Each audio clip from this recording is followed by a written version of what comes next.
History as it happens, September 29th, 2022.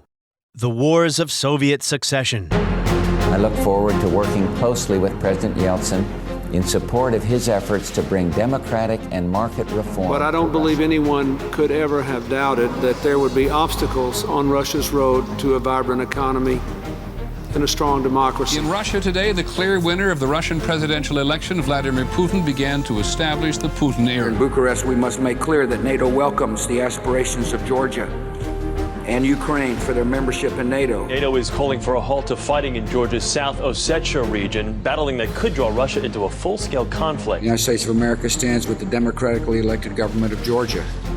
We insist that the sovereignty and territorial integrity of Georgia be respected. But Moscow's moved troops and hardware to the conflict zone, vowing to protect civilians. We've seen an illegal referendum in Crimea, an illegitimate move by the Russians to annex Crimea. War has been the rule across the former Soviet Union, from Central Asia to the Caucasus to Eastern Europe. Revolutions, ethnic conflicts, and wars of aggression. So Russia's war on Ukraine is part of a larger pattern, a decades-long attempt to rebuild a greater Russia after the humiliations of the 1990s. That's next, as we report history as it happens, a podcast from the Washington Times. I'm Martin DeCaro. Russia is a regional power that is threatening some of its immediate neighbors, not out of strength, but out of weakness. I don't think that Putin is trying to cover up for Russia's democratic deficits by waging unnecessary wars. I think that he, at the beginning, had a kind of vision for Russia that was based on something that a lot of Russians really wanted, especially after the collapse of the Soviet Union, perceived failures of the Yeltsin period. He wanted a kind of autonomy or sovereignty for Russia, that in Russia's neighborhood in particular, it can call the shots. In August 2008, 2 years after the breakaway region of South Ossetia and the former Soviet Republic of Georgia made clear its desire for independence in an unofficial referendum, fighting broke out. Georgian troops battled local separatists, and soon Russian forces crossed the border with the stated intention of defending Russian citizens there.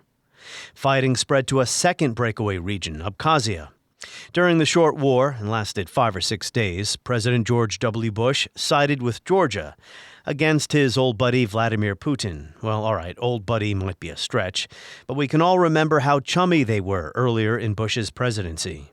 First, I'd like to congratulate President Putin for being the only person that caught a fish today. We've got one fish, but that was a team effort, and the merit goes to the captain of the... Very thoughtful of you. But not any longer in August 2008. Russia has also stated that it has halted military operations and agreed to a provisional ceasefire. Unfortunately, we're receiving reports of Russian actions that are inconsistent with these statements. Bush was not the first president to scold a Russian leader for using violence. Clinton did it to Yeltsin during the Second Chechen War. I don't think what they're doing will help them to achieve their goal. Their legitimate goal, is to defeat the Chechen rebels and to stop their terrorism within Russia, to stop their invasion of neighboring provinces like Dagestan. And I don't think displacing hundreds of thousands of civilians will achieve that goal. War has been the rule in former Soviet domains since 1991, and the Russian Federation has often been the aggressor, combining brute military power with other methods, sham referenda, sowing discord through intelligence operations, and backing pro-Russia political parties and separatist factions. In Georgia, Moldova, Crimea, and now in eastern Ukraine, where full-scale conflict has raged since February. Since 1999, there have been 5 American presidents, from Clinton to Biden, and 1 Russian ruler, Vladimir Putin, and for most of his time in the Kremlin, relations with the West have been terrible. According to our guest today, the seeds of this mayhem were planted in the early 1990s, during the collapse of the USSR, when Mikhail Gorbachev, facing a difficult set of circumstances, tried and failed to keep the Soviet state together. Our guest today is historian Michael Kimmage of Catholic University. He is an expert on U.S.-Russian relations since 1991, and from 2014 to 16, he served on the Secretary's policy planning staff at the U.S. State Department, where he held the Russia-Ukraine portfolio. Michael Kimmage, welcome back to the studio, my friend. Great to be with you, Martin. So as you know, I like to return to subjects previously discussed on the podcast. So we're going to start off with Gorbachev in the context of what you describe in your article in Foreign Affairs as his inept statesmanship, which left a vacuum in the part of Europe where war now rages between Russia and Ukraine. Another opportunity to discuss Gorbachev's legacy as we work our way up to present time in our conversation here. So these sentences really jumped off the page at me. I want you to explain what you mean here. You said Gorbachev does bear responsibility for a set of circumstances that served as the precondition for Putin's wars and for the disastrous state of Russia's relations with the West. Gorbachev's inept statesmanship created an immense vacuum in Eastern and Central Europe. Well, I think Gorbachev is easy for us to admire, and it's right for us to admire him for being a humane person and for allowing the relatively bloodless dissolution of the Soviet Union. So that's certainly to his credit, and since he's died recently, I think it's very fair to mention or even to emphasize. I think where Gorbachev failed is that he really didn't get to where he was hoping to go. He was hoping to preserve the Soviet Union as a kind of Leninist state, and that completely failed. You know, he graciously exited the scene, well, bitterly exited the scene, but exited the scene without violence. But it's as if he was trying to do something, it didn't work out, and then the whole structure fell apart. What he can be faulted for is not really having a viable vision, and then secondly, for not bringing the people under his rule, not bringing them along with that vision. So you have 15 different stories after the collapse of the Soviet Union, all the former Soviet socialist republics. A lot of them are happy stories about countries getting their independence, but then there's the Russian story and the question of Russia's disorientation in the 1990s, and that's, I think, where Gorbachev left his country and the region in a poor place. So in March of 1991, reading to you from Odd Arne Westad's book, The Cold War, March of 91. Against much resistance among his advisors, both liberal and conservative, Gorbachev went to the country with the following question: do you consider necessary the preservation of the Union of Soviet Socialist Republics as a renewed federation of equal sovereign republics in which the rights and freedom of an individual of any nationality will be fully guaranteed? And for the most part, the answers came back yes, even though that was a leading question. What I'm trying to get at here, Michael Kimmage, is that he tried to maintain a Soviet state in new form. Absolutely. He certainly tried. That was his great hope, and it just all evaporated before his eyes, not least because the Russians wanted a federation of their own. They wanted a country of their own, and Boris Yeltsin appears as the vehicle of that, and he just outduels Gorbachev. You know, he didn't have a realistic vision for the region. It was stuck in Soviet jargon and in his own idealism. And it's, again, there where I would fault him. If he would be a truly great statesman, he would have brought his country and the region to some better place. Instead, he let the house of cards come down, and what ensued was not a viable structure, but a vacuum. Yeltsin, I think Yeltsin's role is often underappreciated. It was Yeltsin who dragged Russia out of the Soviet Union. It was certainly a very important piece of the puzzle, in addition to a Ukrainian vote to create their own country, and the Baltic republics were always first and foremost to get the heck out of the Soviet I guess I'm not sure what Gorbachev could have done at that point, and then he's out of the way. And first of all, there was a coup attempt, right? That weakened him. And then at the end of 1991, he's gone. I think what Gorbachev could have done, he would have had to have just been a different person for this, is to recognize that the whole Soviet system didn't work.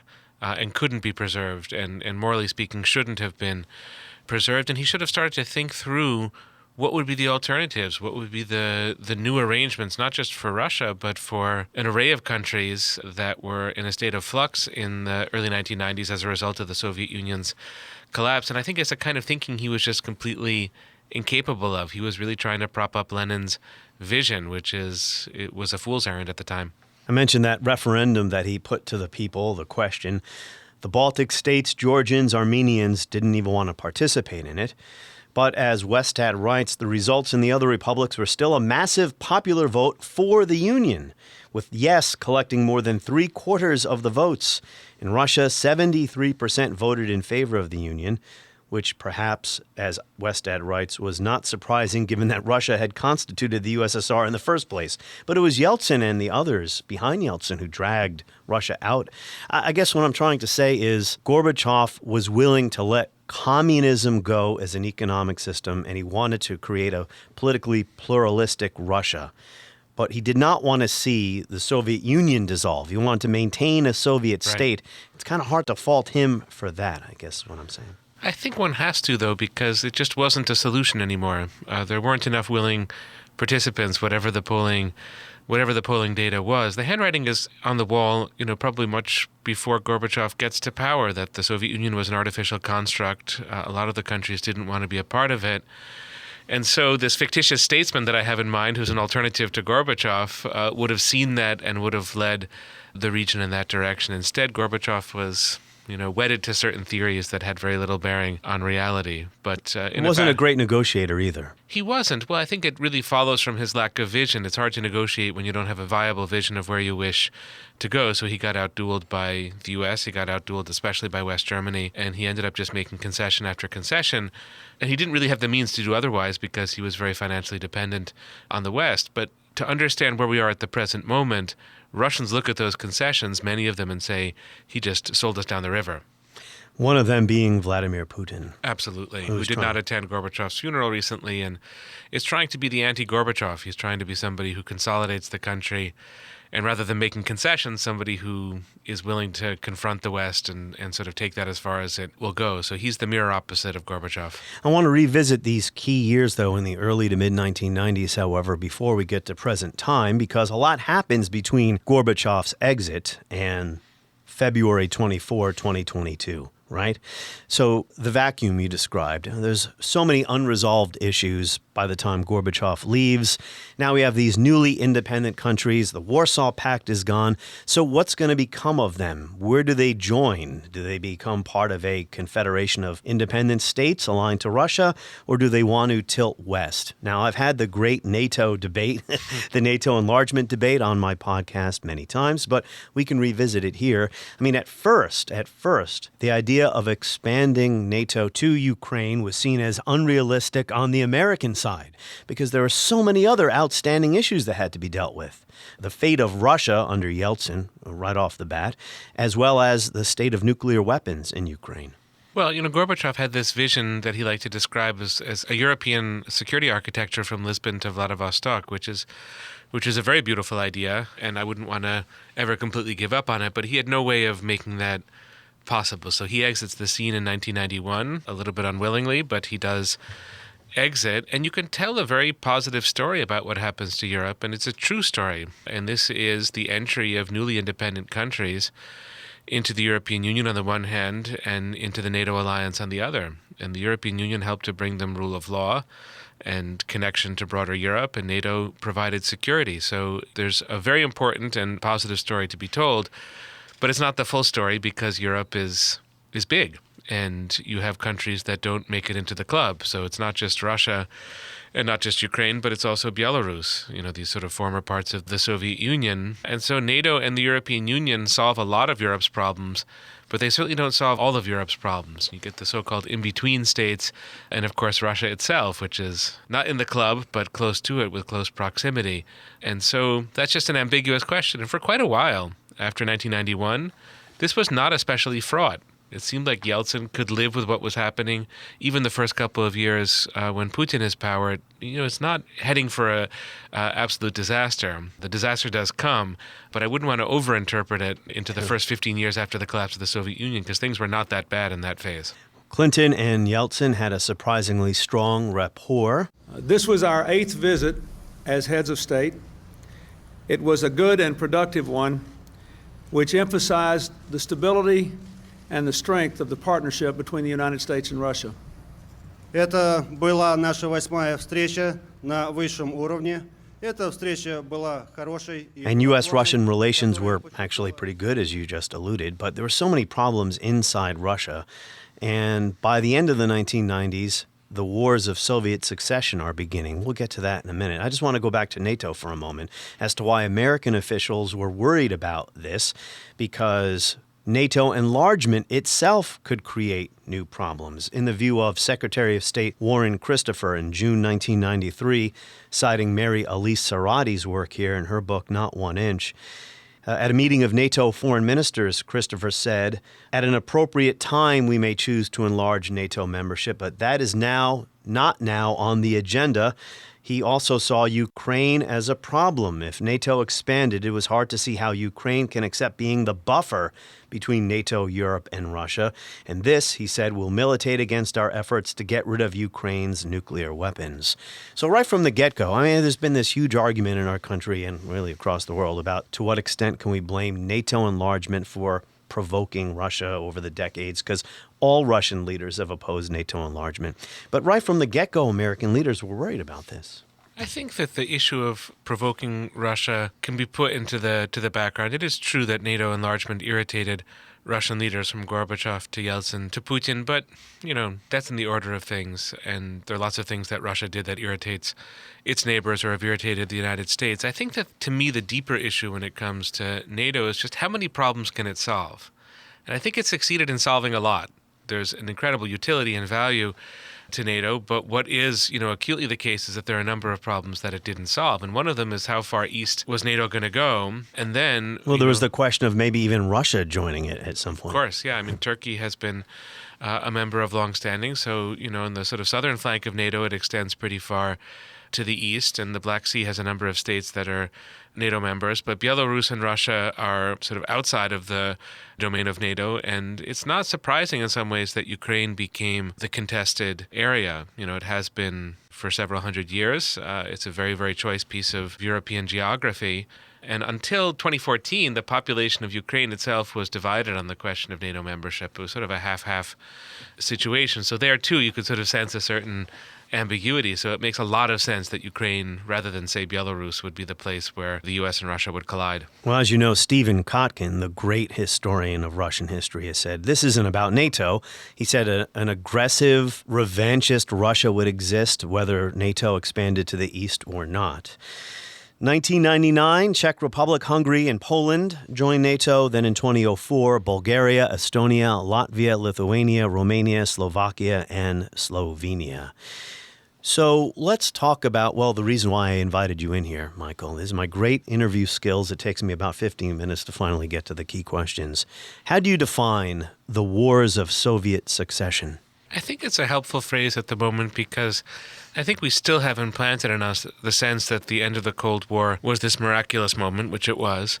What made it miraculous, this is a long-standing interpretation we've had about these years, is that it ended peacefully. So people acknowledge that in the southeast of Europe and the Balkans there was bloodshed when the Soviet Union collapsed, but that was kind of it, and the rest of it was a fairly happy or positive story. Now, I wouldn't want to throw that narrative away, but it was a pretty optimistic narrative. Too optimistic. At the time, and I think we're starting to see, sort of more recently why it was perhaps excessively optimistic. Professor Kotkin is, of course, right that Russian foreign policy and Russian politics begin within Russia. They're not responses to NATO first and foremost or to the U.S., and that there is just a drive in Russia, especially when Putin comes to power, to relitigate the end of the Cold War because, to a degree, the Russian population, but certainly Vladimir Putin, felt that the Cold War ended on very disadvantageous terms to Russia, that there are security problems that Russia wants to address, sort of the nature of its borders, but there's also this question, a very fraught one, of ethnic Russians or Russian speakers who are outside of Russian borders in Ukraine, in the Baltic states,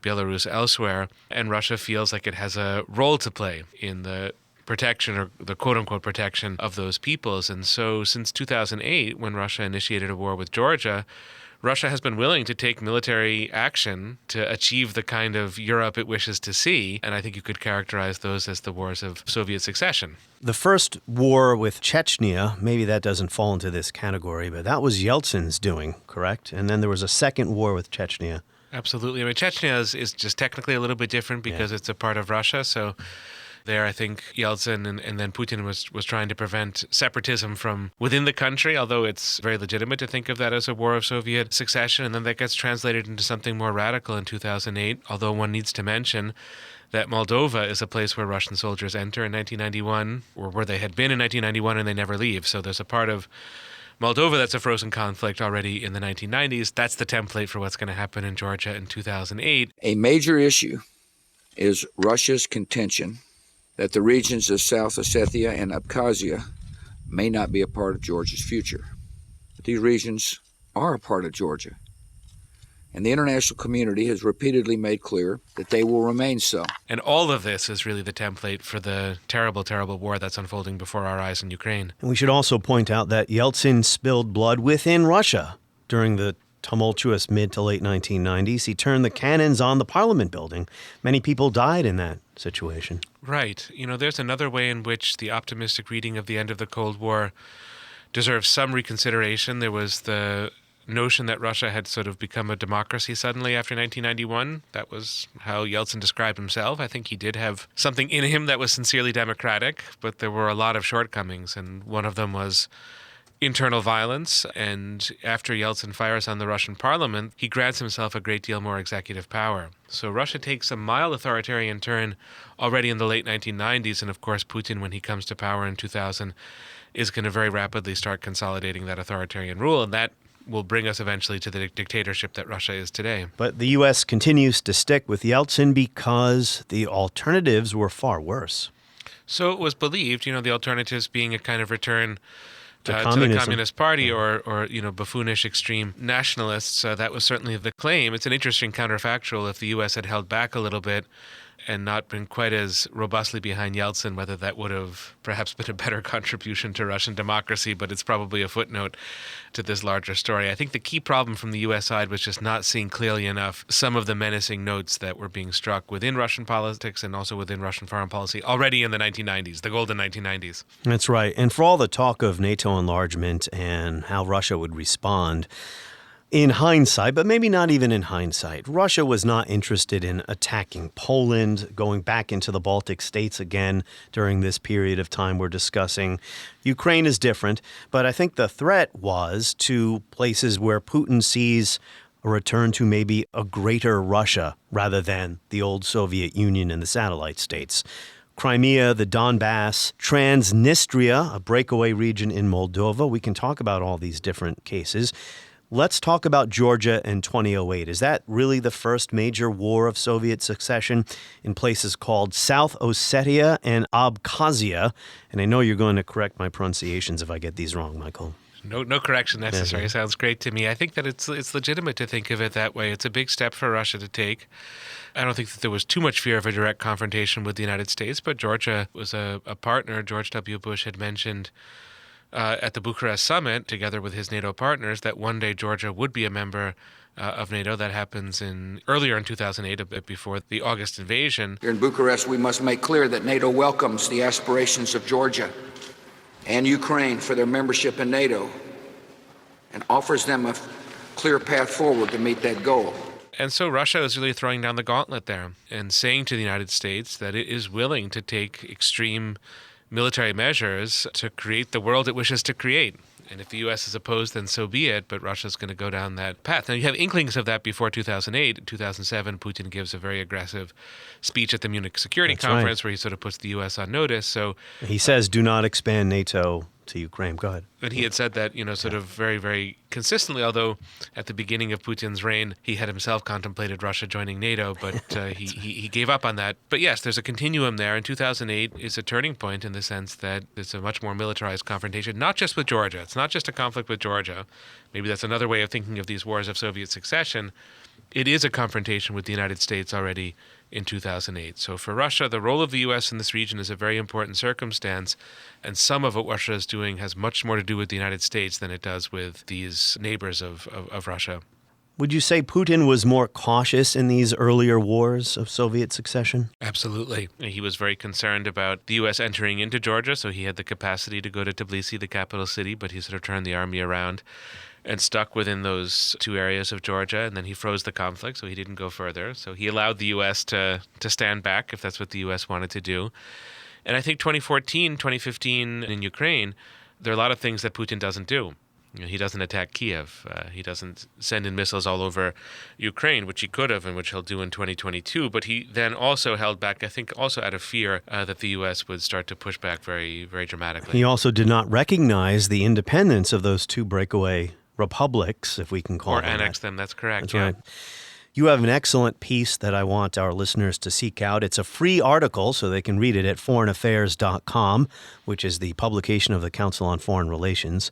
It's titled Putin's Next Move in Ukraine. And in this piece, you describe Putin historically as being indecisive at key moments in the past. Right. He stylizes himself in his own propaganda, and this has somehow trickled into our media space and our sense of Putin as this man of action, the kind of bare-chested man on a horse who, sort of takes control, the strong man, etc. That's a public image. I don't think it corresponds very well to the actual leader. He kicks the can down the road.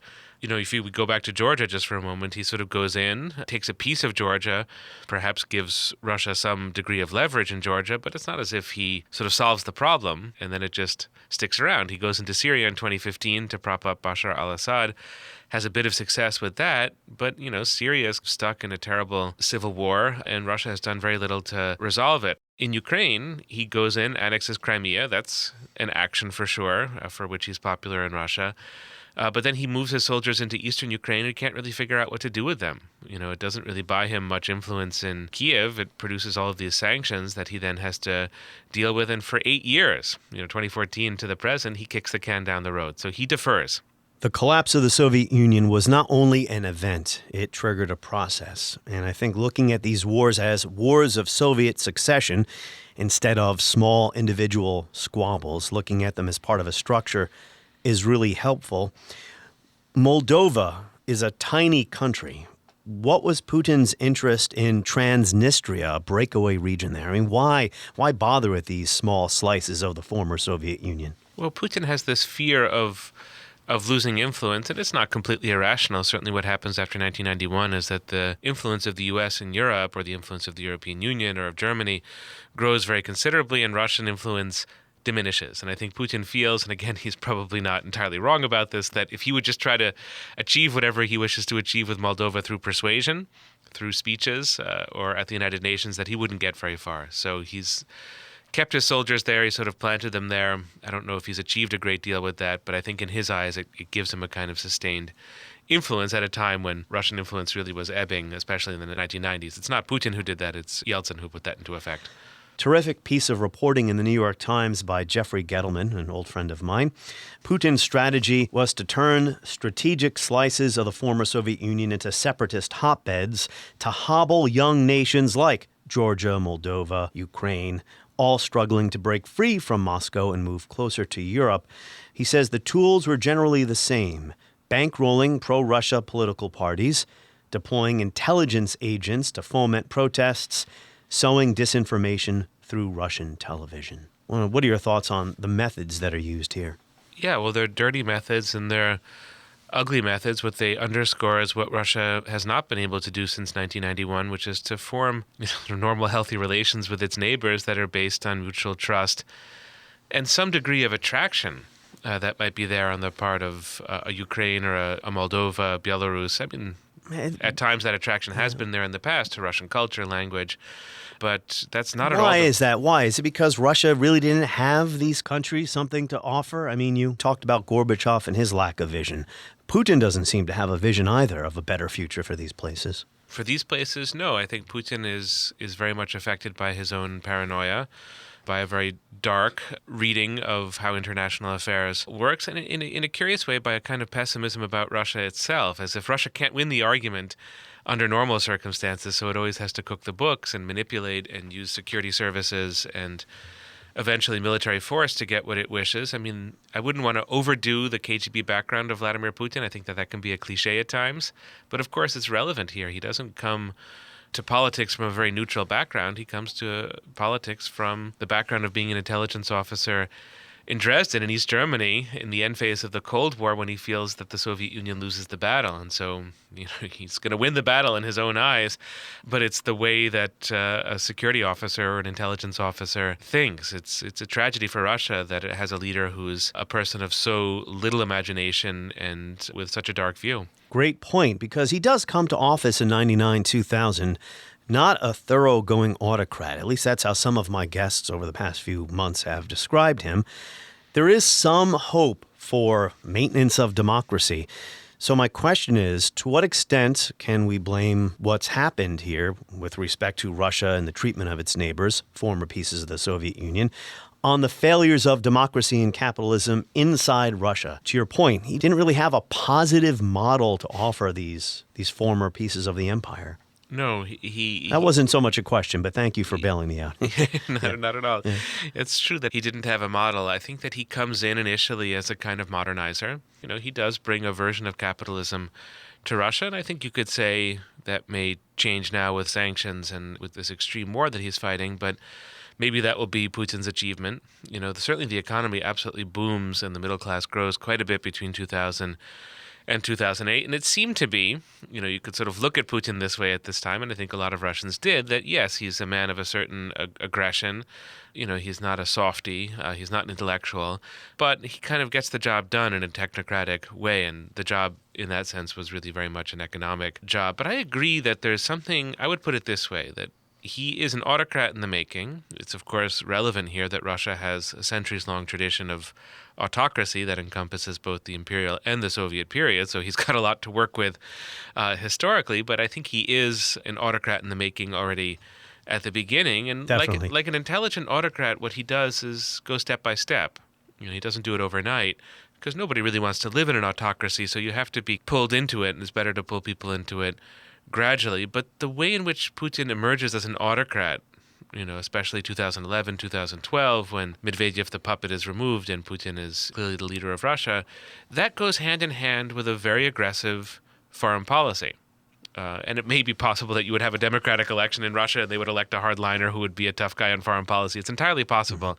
But I think in Putin's case, the autocratic tendencies and the aggressive foreign policy tendencies are linked and are connected, and both of them become quite a bit more extreme over time, and we're seeing now the absolute culmination of that in the kind of war he's fighting in Ukraine. And I guess if I were able to frame an intelligent question, I would have asked you, to what extent are domestic and foreign policy linked in Putin's mind? The troubles in Russia leading to this more aggressive foreign policy and the wars of Soviet succession. I would put it this way. It's a hard question to answer, but I would put it this way. I don't think that Putin is trying to cover up for Russia's democratic deficits by waging unnecessary wars. It's a common interpretation with Putin. I happen not to believe it to be true. I think that he, at the beginning, had a kind of vision for Russia that was based on something that a lot of Russians really wanted, especially after the collapse of the Soviet Union, perceived failures of the Yeltsin period. He wanted a kind of autonomy or sovereignty for Russia, that in Russia's neighborhood in particular, it can call the shots. I think that he poured... Which is how many countries are. To be sure, yeah. It's not a unique Russian quality, but it does get put forward by a figure like Putin, who's an aggressive person and has an aggressive mindset. And, I think he tries to push the country toward this greater sovereignty. And the country becomes quite rich in some respects under Putin. It's due to windfalls from gas and oil, and he pours that money into Russia's military modernization. And so I think he feels in his own eyes that he's more and more able to act on this vision. So if the U.S. is encroaching on a Russian sphere of influence in Ukraine, he can complain about it. And after a certain point in his own eyes, he feels like he can do something about it. That's, I think, the turning point, and that's the key thing. Does that come from Russians asking him to invade Ukraine? Absolutely not. Is it connected to a Russian desire, much larger than Putin, much larger than the Kremlin, for a kind of autonomous, strong, sovereign role in the world? It is connected to that. And so there, domestic politics and foreign policy converge, but it's not on the issue of democracy, in my view. Okay, thank you for that. This is why these issues, in my view, are why the all NATO all the time discussion can't explain what's going on here today. Absolutely. Yeah. NATO has to be looked at as just a piece of a much, much bigger puzzle. And if we would sort of translate that into our terms, does the U.S. do things sort of in response to other countries purely. Never, I would say. It does things because it has reasons for doing things, and that's the better frame for looking at Russian foreign policy, too. And Putin is no longer a Marxist-Leninist. He's been called that. He is not a fascist, based on the definition that I subscribe to of fascism. He's a Russian nationalist, and he's after a greater Russia. Do you agree? He's not after a new Soviet Union. I think even the Russian nationalist is maybe slightly inaccurate. Russian has two adjectives. The Russian language has two adjectives for the word Russian. The English has only one. And one means ethnic Russian, and the other means sort of more broadly Russian, could encompass people who are not Christian or people from other ethnic minorities in the Russian Federation. Putin is scrupulous about using this broader adjective to describe what he's up to. I don't think Russian nationalism, it may move him along a bit. I think what he's moved much more so is the tradition of Russian statehood and an investment in the powers and the majesty of the Sees Russian himself state. as state builder. Right. It's a little bit different from somebody who cares deeply about an ethnicity or a culture, which up to a point he does. But I mean, he is influenced, apparently, by some hardcore Russian nationalists. there's that element there. You can kind of sense it. And, of course, there's the relationship that he has to the church. And, all of that can be explored. It's all relevant. But I think it's really the state rather than the nation that matters to him. It's the glories of the Russian state. He wants to build it up. He wants to make it stronger. He wants to make it more assertive. And in some ways, that's exactly what he's trying to accomplish in Ukraine. It seems to me spectacularly counterproductive what he's doing in Ukraine, but his intent is to show the power and the might of the Russian state. Because some of these earlier wars of Soviet succession, from his point of view, went okay, didn't they? I think that he felt like he was on a roll from 2008 to the annexation of Crimea to the move into Syria, which gave him a lot of diplomatic leverage in the Middle East. We really have to understand 2020 and 2021, not only does Putin think that he's on a roll, but he thinks that the European Union is in a state of crisis, and he thinks the United States is falling apart. So has respect for China, which is a kind of partner of Russia, but I think he really thinks on the eve of the war, 24th of February 2022, that everything is going Russia's way.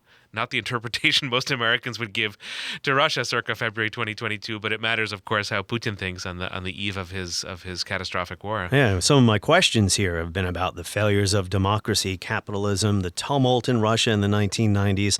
I certainly did not view Russia as a succeeding nation, despite some of the improvements that happened in the aughts, as we call them, the 2000s. Yeah, that's true. From an American standpoint, Russia is, in demographic decline, and the economy is the size of Spain's, and, it's not a superpower.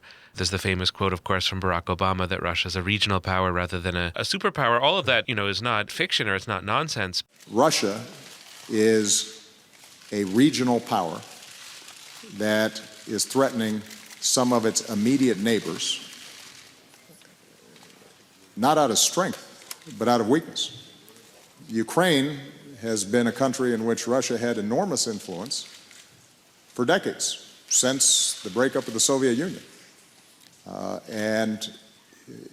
We have considerable influence on our neighbors. We generally don't need to invade them in order to have a strong cooperative relationship with them. The fact that Russia felt compelled to go in militarily and lay bare these violations of international law indicates less influence, not more.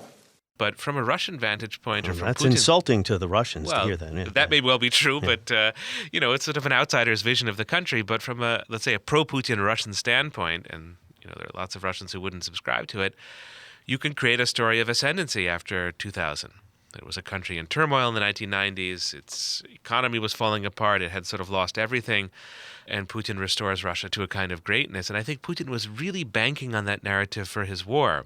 And what's happening with the war is that the war is turning that narrative, which was fictional to a degree anyway, is turning that narrative inside out. And he has shown, it must be agonizing for him to the extent that he can acknowledge this, that the Russian military modernization, one of his great projects, was really hollow. And so there is a kind of hollowness to Putinism that Putin himself is putting on display. It's a strange phenomenon, but it's occurring before our eyes. So let's talk about the present now and what's happening in Ukraine. And I should really retire from the business of trying to predict what's going to happen in this war. Maybe all of us should, based on how it's gone the past 7+ months. Your article I've referenced before and in Foreign Affairs that Putin could be digging his own grave here, kind of like Tsar Alexander II in World War I, trying to prolong a war that, well, I won't say is lost from the Russian perspective, but has not gone according to plan, and if this were a reasonable world, they would pack up their bags and go home, but it isn't. There are people probably further to the right, if you will, or further along the political spectrum, wherever you place Putin, who really want to see this war through all the way to ultimate victory, who aren't happy with him, not just dovish people who think it's a catastrophe, but people who want to go even further, a full mobilization rather than a partial one. How would they get rid of Putin? I mean, how does power work there? What's the mechanism for replacing him if this war gets even worse for Russia? One thing you can say historically about big countries, which Russia certainly is, when it comes to losing wars, is that big countries are very capable of losing wars. U.S. has lost a number in the last 40 or 50 years, so we could go back to that experience and see how it might relate to Russia's war in Ukraine. But the fact of the matter is that big countries lose wars slowly. If they can't acknowledge that they've lost the war, if they can't sort of deal with that circumstance, they usually have the capacity and the means to keep the war going. So I'm afraid that really applies here. I think Putin has the ability to wage this war for a long time, years. I agree, even if it's really unpopular. Absolutely. No, I don't think that the popularity of the war is the key factor for him.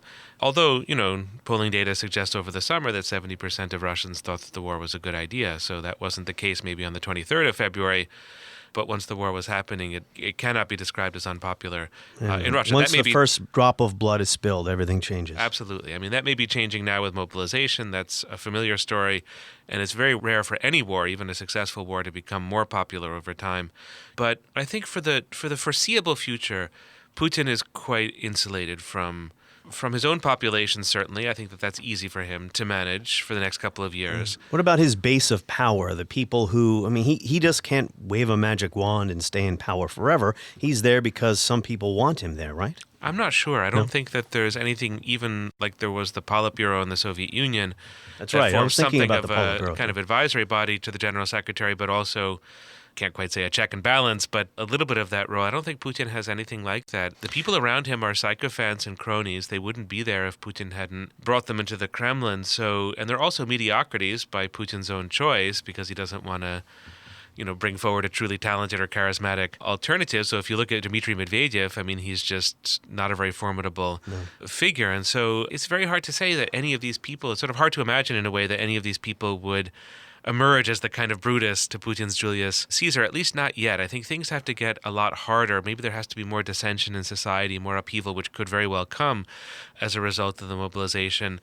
On this question, I think it's a very important question, but my time frame would be years rather than months. Because there are elites in the country who support Vladimir Putin, and maybe I'm wrong. Maybe they can't get rid of him. Maybe you're right. There's no real mechanism there's definitely no mechanism, and I think that there's not much of an incentive, even though the war is, in my view, an utter catastrophe for Russia, because Russia has a system now. It's like a magical machine that only one man in the world knows how to operate. And nobody knows what happens if you remove the man from that machine. So if you have a bank account in Russia, you have a pension, you have a job, you have kids who are in school, you might just have an incentive for that reason to see Putin stay because he can run the machine. Who wants to see a country descend into chaos who's living in that country? And he's framing the war now as defensive as well. Well, the war is a big problem for him, I think. That's where I would take the analysis in a different direction. He's got the tools to stay in power. He will up the level of repression. He's surrounded by sycophants who don't have the wherewithal to challenge him, probably, unless some figure emerges from the woodwork. But the war is going to be his undoing. I think it can be said with confidence, unless he gets very lucky and massive changes in leadership in Europe or in the United States. Or if the war simply drags on in a semi-frozen state where there are no more setbacks for Russia, no more advances either, and people kind of just lose interest in it. Similar to what happened in the Donbas prior to 2022. Eight-year-long war there. Fair enough. That's another possibility. Or perhaps state collapse in Ukraine as a result of the economy. But that's so far from the case at the present moment that that's really closer to science fiction. So yes, you can imagine a few scenarios in which Russia muddles through. It's important to keep those in mind. But the concept for the war at the very beginning was terrible. To invade a country the size of Texas with 120,000 soldiers, to expect that country would go over to your side when that just wasn't in the cards. And that's already and very explicitly failed. Then the second iteration of the war for Russia has also failed, which is to hammer away in the south and to gain territory slowly and to sort of gather strength and put pressure and see where that would take things. I mean, on the 10th of September, Ukraine mounted a very successful counteroffensive and showed that it's perfectly capable of retaking territory. And that has to be a fear for every Russian officer in... Morale. The morale on the Russian side is in the pits. Well, even beyond morale, can they hold on to the territory? I mean, of course, that's what's maybe creating the bad morale, but it's really uncertain now whether they can hold on to the territory. If it wouldn't be uncertain, Putin wouldn't have mobilized. Well, I'll say this, though. Sorry to interrupt, Michael. Forces that are committed to the fight, they're engaged in, don't collapse like the Russian forces just did, giving up how many square miles of territory? It's a possible interpretation. I wouldn't go too far with that. I think it was very thinly defended, and I think that the officer corps made a snap judgment to withdraw rather than to have the soldiers get encircled. So they left a lot of equipment, but they kind of saved the soldiers. So yes, it was a rout, but I'm not sure morale explains. Okay. I think they just got surprised. But there is an issue here of Ukrainians do, of course, believe in what they're fighting Absolutely. for. And No, the Russians have never, from day one, really. And that's been a factor from the beginning of the war to the present moment. So if Putin is going to survive politically, and he's waged a war on a very bad strategic concept, which he's not showing himself willing to revise, I think he still thinks that he can gain political control over Kiev, over half the country. You know, what's going to give? If he can't make the concept work, I mean, he can throw more soldiers at it, he can throw more money at it, he can do nuclear saber rattling. I mean, he can sort of escalate, he can attack a NATO member, he can do a cyber attack on the United States. All of that stuff is possible. He may be considering it. I don't see how it brings him an inch forward in Ukraine. So, I mean, how long are you going to bang your head against the wall becomes the question, I think, for Putin. I think it will be for a long time, but he is banging his head against the wall. I agree. We just don't know. And as far as, how to remove Putin from power, you referenced Soviet history. Khrushchev, right? He did not leave on his own. Right. Gorbachev faced a coup attempt. Right. Who knows with Putin? I mean, I would put the point this way. I mean, succession. I mean, the Romanovs were a dynasty for 300 years, 300 plus years. So they figured out the problem of succession more or less. But since then, succession has just been a nightmare, whether it's Lenin to Stalin, Stalin to Khrushchev, Khrushchev to Brezhnev, all the way down to Gorbachev.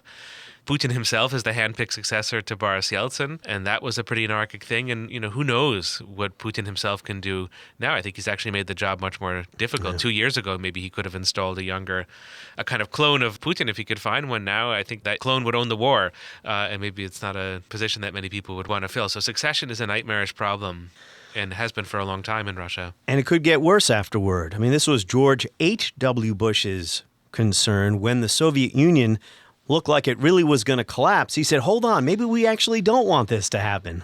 I have lots of sympathy for George Bush Sr. in this regard, and I don't want to create a straw man and then criticize a straw man, but for those out there in the Twitter sphere who are sort of celebrating the prospect of an outright Russian defeat or the decolonization of Russia or the collapse of the Russian state, I would be very careful what you wish for in this regard because, of course, it is a nuclear power, and Russia is a kind of linchpin of the global order in one way or another, a country that extends deeply into Asia, close to the Middle East, obviously. We need to have a Russia, a sane, stable Russia, not at war with its neighbors at some point here.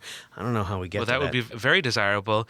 And on a maybe more basic level, we just need a Russia that functions as a state, because if the state itself collapses, I can't even imagine. I mean, it would be Syria times 20 in terms of the geography, the population, and the geopolitical significance. So it's not a solution to our problem, nor is the Biden administration saying this, but it's not a solution to our problem to just get rid of the Russian state. George H.W. Bush's concern about what could happen if the Soviet Union collapsed is what led to his infamous Chicken Kyiv speech when he went to Ukraine and said, freedom is different than independence. And yet freedom is not the same as independence. Americans will not support those who seek independence in order to replace a far-off tyranny with a local despotism. They will not aid those who promote a suicidal nationalism based upon ethnic hatred. Yeah, he got pilloried for that, but his instincts were right. But by the end of 1991, well, actually, Bush stuck around for one more year, 92, lost to Clinton, but Gorbachev out of there at the end of 1991. So we started with Gorbachev. We're going to wrap up with Gorbachev. And this is why one reason why I admire him so much, his approach to de-escalating the Cold War. As Archie Brown, the great scholar, has written in articles and in books, he tried to take ideology out of the Cold War. He was willing to reassess the fundamentals. whereas the United States did not at the end of the Soviet Union and at the end of the Cold War. We had a more of a gung-ho, let's celebrate, we won, they lost, step on the gas pedal with NATO enlargement, celebratory kind of attitude. So in retrospect, it looks like a missed opportunity on the part of the United States.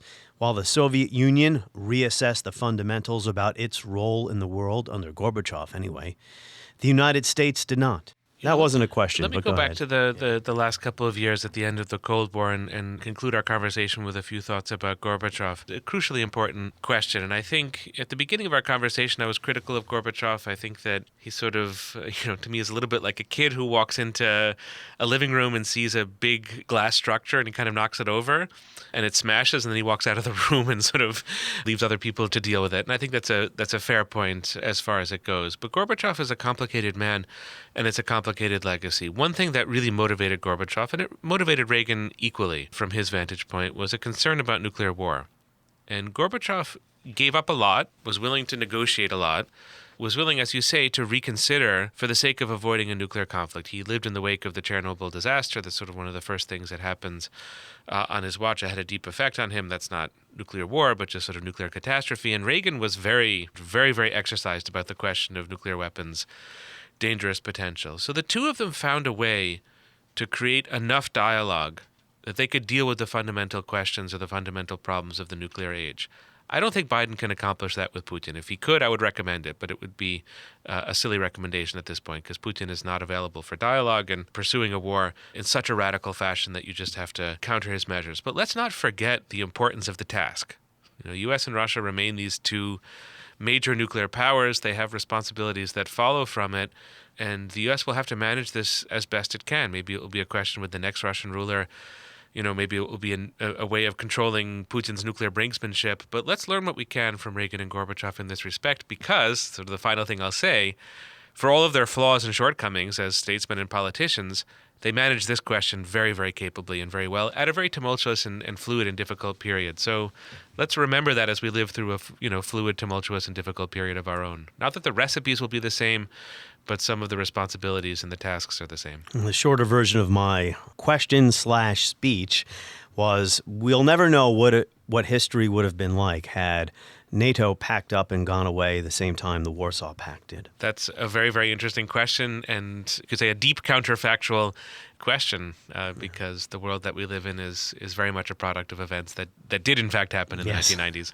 Yeah, never talk about, you can bring up counter-historicals with historians such as yourself, but we're not very capable with them. Michael Kimmage, you're always welcome here, and everyone should check out his most recent articles at foreignaffairs.com. That is the publication of the Council on Foreign Relations. On the next episode of History as It Happens, what is going on in Italy? Why are people saying fascists are back in power there? Are we going to talk about fascism again? Yes. That's next as we report History as It Happens, a podcast from the Washington Times.